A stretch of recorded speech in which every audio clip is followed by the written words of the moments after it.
এবার যাচ্ছি আমরা লেডি ব্রেবোন কলেজে, মাই ভেরি বিলাভেড ব্রেবোন কলেজ। এখানে অনেক অনেক কিছু শিখেছিলাম, জীবনটাকে বুঝতে পেরেছিলাম। যাই হোক, 1/2 সারওয়ার্দী অ্যাভিনিউ এসে পৌঁছালাম ব্রেবোনের সামনে। গেটের ভিতরে গাড়ি ঢুকতে দারোয়ান বাধা দিল, বলল প্রিন্সিপালের মানা আছে। আমি বললাম প্রিন্সিপালের সাথে একটু দেখা করতে চাই। সে তবু বলল যে আমি খবরটা দিয়ে আসি। তখন আমি আমার কাহিনীটা তাকে বললাম। 60 বছর আগে বাবা, আমি এই কলেজেরই ছাত্রী ছিলাম, এইখানেই পড়াশোনা করেছিলাম, এইখান থেকেই পাশ করে বেরিয়েছিলাম। ও শুনেই নরম হয়ে গেল। ঠিক আছে মাসিমা, যান। গাড়িটাও ভিতরেই রাখতে দিল, বলল যদিও আধা ঘন্টার বেশি রাখা যাবে না।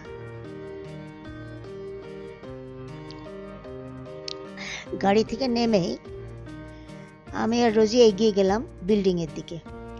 দেখি 3টে মেয়ে এগিয়ে আসছে, এদিকে গেটের দিকে যাচ্ছে।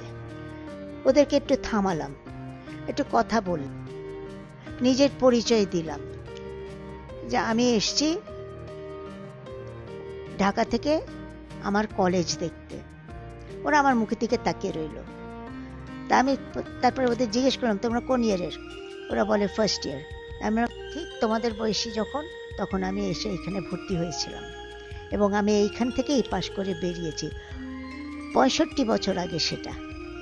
ওরা শুনে ঢিপ করে নিচু হয়ে প্রণাম করতে গেল। তারপর অনেকক্ষণ কথা বললাম আমরা। ওরা আমাকে অনেক প্রশ্ন করলো, আমি ওদেরকে বুঝিয়ে বললাম, উত্তর দিলাম। ওদেরকে প্রশ্ন করলাম, ওরা উত্তর, অনেকক্ষণ গল্প করলাম। ওদেরকে দেখে আরো 2-1টা মেয়ে এসে জড়ো হলো। তারপর ওরা বললো চলেন আপনাকে ঘরে নিয়ে যাই প্রিন্সিপালের সাথে দেখা করার জন্য। আমিও তখন বললাম যে প্রিন্সিপালের সঙ্গেই তো দেখা করতে এসেছি এবং এখানকার টিচার, লেকচারার, প্রফেসরদের সাথেও একটুখানি দেখা করব। ঠিক আছে, ওরা আমাকে নিয়ে গেল, এসকর্ট করে নিয়ে প্রথমে স্টাফ রুমে নিল। স্টাফ রুমে নিয়ে গেটের কাছে, স্টাফ রুমের দরজার কাছে ঢুকতেই ওখান থেকে আর কেউ একটা মেয়ে হয়তো ভিতরে গিয়ে খবর দিয়েছিল, ওর বেরিয়ে আসলেন ওনারা 3-4 জন প্রফেসর টিচার বেরিয়ে আসলেন। ওরা আমাদের সাথে আলাপ করতে আরম্ভ করলো। আমি আমার পরিচয় তো ন্যাচারালি দিলাম। ওনারা শুনে এত খুশি হলেন, সবাই খুব খুশি হলো। আর কি সবারই নানান রকমের প্রশ্নের উত্তর দিচ্ছিলাম।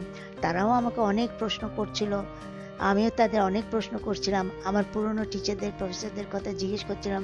ওরা একজনকেই যেন চিনতে পারছিল। রমাদির কথা জিজ্ঞেস করলাম, অমিয় চ্যাটার্জির কথা জিজ্ঞেস করলাম। তারপরে আমাদের ইংলিশ টিচার ছিল রোজি মুসা, তার কথা জিজ্ঞেস করলাম। সবার কথা জিজ্ঞেস করছিলাম। তো ওনারা সবাইকে চিনতে পারছিলেন, কিন্তু তারা কেউ নাই এখন। আমি বুঝলাম যে না, তারা তো না থাকারই কথা। 65 বছর আগে আমি ছিলাম এখানে এবং তারাও ছিলেন। তাদের অনেকে হয়তো আজকে আমার চেয়ে অনেক বুড়ো বয়স হয়েছেন এবং বেঁচেও আছেন নিশ্চয়ই, কিন্তু অনেকে আবার আমার সময়ে মারা গেছিলেন। এই সানানটা হওয়ার পরে আমাদের আর কি we were so excited all of us, এবং কথাবার্তা এত প্রাণবন্ত হলো। তারপর তারা বললো চলেন আপনি প্রিন্সিপালের সাথে দেখা করবেন। আমি যে নিশ্চয়ই, আমি খুব খুশি হব ওনার সাথে দেখা করতে। তো ওরা তখন আমাকে নিয়ে গেল প্রিন্সিপালের ঘরে। ওরা তো আমাকে নিয়ে আসলো প্রিন্সিপালের ঘরে। ঘরে ঢুকতেই আমি দেখি প্রিন্সিপালের সিটে বসে আছেন এক সুন্দরী ইয়াং ভদ্র মহিলা, ডক্টর শিউলি সরকার। ইনি হলেন এখন প্রিন্সিপাল। আমার সময় প্রিন্সিপাল যে ছিলেন তিনি বিগ বিল্ট মহিলা ছিলেন এবং গম্ভীর মহিলা ছিলেন, কিন্তু তিনি খুব ভালো মানুষও ছিলেন। আর একে দেখে আমার কাছে মনে হলো তো অতি ভালো মানুষ হবে। গিয়ে বসলাম, উনি আমার সাথে হাত বাড়ালেন, আমরা হ্যান্ডশেক করলাম, বসলাম চেয়ারে। আমার পরিচয় পুরোটা দিলাম, ঢাকা থেকে আসছি। অনেক প্রশ্ন হলো, আমিও করলাম, উনিও করলেন। আমার পাশে বসেছিলেন ডক্টর মমতা, উনি সাইকোলজি কিংবা ফিলোসফির প্রফেসর হবেন ওই কলেজেরই। তারপর আরও 2-3 জন ছিলেন ওখানে প্রফেসর। লেকচারার। আমরা এই গল্প করতে করতে উনি আমাকে, প্রিন্সিপাল অর্থাৎ শিউলি আমাকে বলল যে আপনি থেকে যান 26 তারিখ পর্যন্ত, আমাদের একটা ফাংশন আছে।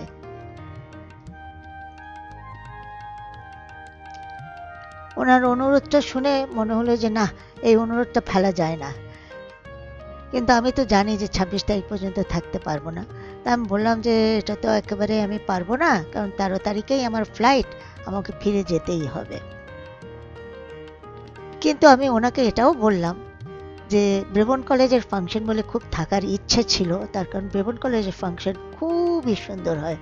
যখন স্বাধীনতা যুদ্ধের সময় আমাদের এখানে প্রায়, যখন স্বাধীনতা প্রায় আমরা পাবো, আমরা জানি ডেফিনেটলি পাবো স্বাধীনতা, সেই সময় আমাদের এখানে একটা ফাংশন, এবং হেমন্ত মুখোপাধ্যায় এসে গান গেয়েছিল এবং অতি সুন্দর ফাংশনটা হয়েছিল, যে ভুলতে পারবো না কোনোদিনও। কিন্তু আমার তো উপায় নাই, আমি থাকতে পারবো না, চলে যেতেই হবে আমাকে 13 তারিখে। আর তারপরে তো ওনারা একটু দুঃখ করলেন। তারপরে আবার কথা হতে হতে উনি বললেন তাহলে আপনি অ্যালামনাই ফাংশনে আসেন, যেখানে গেট টুগেদার হবে আমাদের সব, আমরা সবাই একসাথে হব, সেদিন আপনার অনেকের সাথে দেখা হবে। তার কারণ আমি আমার নিজের বন্ধুদের কথা জিজ্ঞেস করছিলাম। এনিওয়ে, তো আমি জিজ্ঞেস করলাম আপনাদের এই গেট টুগেদারটাই হয়? উনি বললেন যে বিজয় দিবসে। আমি যে বিজয় দিবস, ইন্ডিয়ার বিজয় দিবসটা কবে? তো বলেছে কেন 16 তারিখ? আমি বললাম 16 তারিখ, ডিসেম্বরের 16 তারিখ। উনি বললেন ডিসেম্বরের 16 তারিখ। আমরা ডিসেম্বরের 16 তারিখ, ডিসেম্বরের তারিখ তো আমাদের বিজয় দিবস বাংলাদেশের। বলছে না, ওটা আমাদেরও বিজয় দিবস, আমরা সেদিন বিজয় দিবস উদযাপন করি এখানে। তো আমি বললাম যে ঠিক আছে, দেখা আসতে যদি পারি। এই নিয়ে নানান কথা হচ্ছে। আমি হঠাৎ আমার মনে হলো যে আমার পুরনো বন্ধুদের খোঁজ খবর যদি পেতে পারতাম এখানে। তা আমি বললাম যে আমার সমস্যা, কেউ এখানে চাকরি করছে কিনা। উনি বললেন যে তাদের নাম কয়েকজনের করেন। তা আমি নাম করলাম কয়েকজনের, কেউ এখানে ব্রেবোর্ন কলেজে চাকরি করতে আসেনি। তবে এটা ঠিক, আমি যদি কলকাতায় থাকতাম তাহলে আমি ঠিকই চাকরি জীবন শুরু করতাম ব্রেবোর্ন কলেজেই। বেশ অনেকক্ষণ সময় কাটালাম গল্প করে, খুব ভালো লাগলো। আমরা উঠি করছি, এমন সময় আমার মনে হলো যে আমার তো একটু গিফট দেওয়ার ছিল তাদের। তা আমি তো বললাম ওনাদেরকে যে আমি তো কলেজ দেখতে এসেছি আমার, কিন্তু আমি ছোট বাচ্চাদের জন্য বই লিখি, আমি বই লিখি নিজে বাড়িতে, তো সেই এনেছি আপনাদের জন্য, গিফট দিয়ে যাব এবং স্মৃতি রেখে যাব, আমার স্মৃতিটা আপনাদের হাতে তুলে দিয়ে যাচ্ছি। তো বই দিলাম, প্রিন্সিপালকে দিলাম, শিউলিয়াম, মমতাকে দিলাম, আরও কয়েকজন ওখানে ছিলেন তাদেরকে দিলাম। একজন মহিলা বললেন যে, আরেকজন টিচারই ছিলেন ওখানকার, উনি দুটো বই চাইলেন। তো বলছি কত দেব? আমি যে আপনি কি বললেন, এটা না গিফট একটা। উনি মনে করলেন যে পয়সা দিতে হবে। যাই হোক, তো গিফট দিয়ে তারপর আবার বসলাম আমরা। হ্যাঁ, এই আমাদের তো প্রায় সময় হয়ে গেছে, আমরা উঠে আসবো। আমার দেখি যে আমার ক্যামেরাম্যানটা অ্যাট র্যান্ডম অনেক ছবি তুলছে এবং ক্লিক করে লর্ড অ্যান্ড লেডি ব্রেবোনের ছবিটা তুললো। লেডি ব্রেবোন এই কলেজটা ফাউন্ডেশন লে করেছিলেন।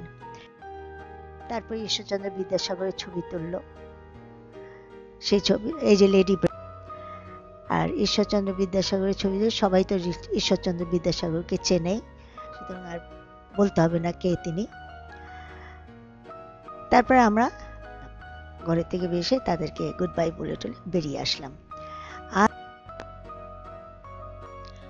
বিল্ডিং এর থেকে বেরিয়ে এসে বাইরে দাঁড়িয়ে বাগানটা দেখছিলাম একটু ঘুরে, বিল্ডিং গুলো আবার ঘুরেছিলাম বাইরের থেকেই, কারণ বিল্ডিং আরো কনস্ট্রাকশন হয়েছে ওখানে, তো কলেজটাও বেড়েছে। তো এই বাগানটার সামনে আমি ছবি তুলছি, রোজি আমার ছবিটা তুললো। আমার বাঁ পাশে বিরাট বড় আরেকটা মাঠ ছিল, সেইখানে সিমেন্ট করা ছিল অনেকটা জায়গায়, যেখানে ভলিবল খেলা হতো, সেখানে সাইকেল চালানো শিখেছিলাম আমি ব্রেবন কলেজে।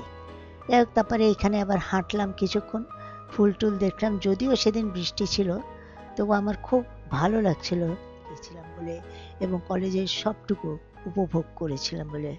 ইট was a very very beautiful experience.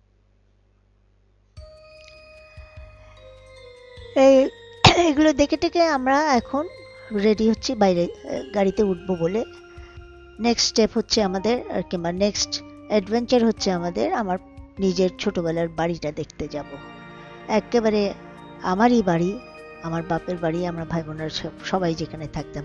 ওই গাড়িতে উঠবো, গাড়িতে উঠে ওই গেট দিয়ে বেরিয়ে যাব এখন। তো বাকি গল্পটা, বাড়ির কথা, সব আমি নেক্সট ভিডিওতে বলবো।